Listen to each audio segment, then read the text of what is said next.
เลยนะที่ซื้อนะขอบคุณค่ะฝากไว้ด้วยสำหรับโปรโมชั่นดีๆจากร้านเรานะคะสำหรับท่านใดที่ถ่ายรูปถ่ายบรรยากาศร้านของเราลงไปที่ TikTok นะคะรับทันทีส่วนลด 5% นะคะครับผมฝากไว้ด้วยสำหรับโปรโมชั่นดีๆนะคะ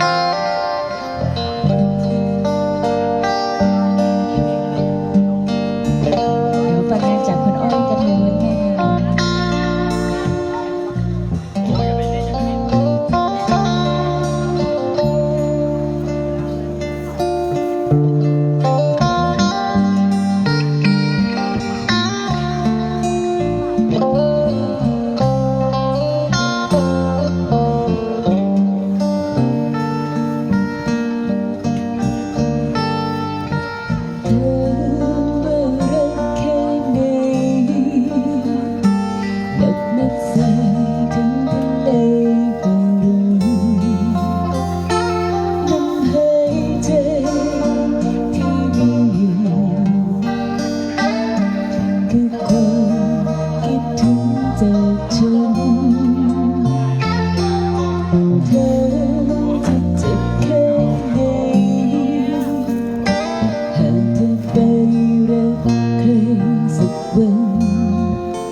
ก็ลืมเดิน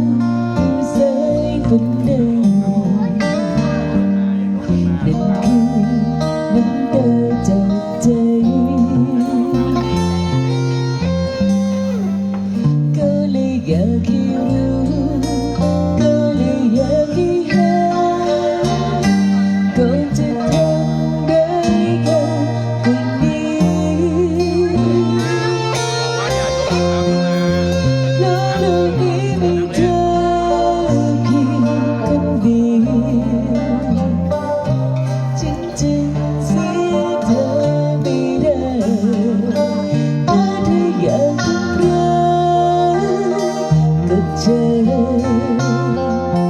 แต่อย่าเดิ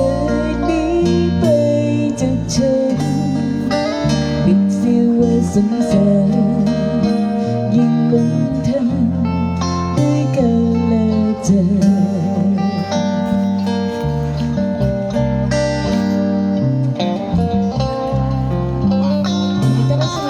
สวัสดีพี่เจี๊ยบด้วยนะคะ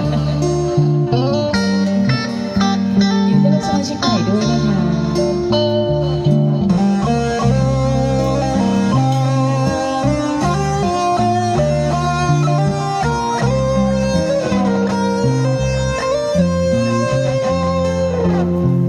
อกันสักกี่ครั้ง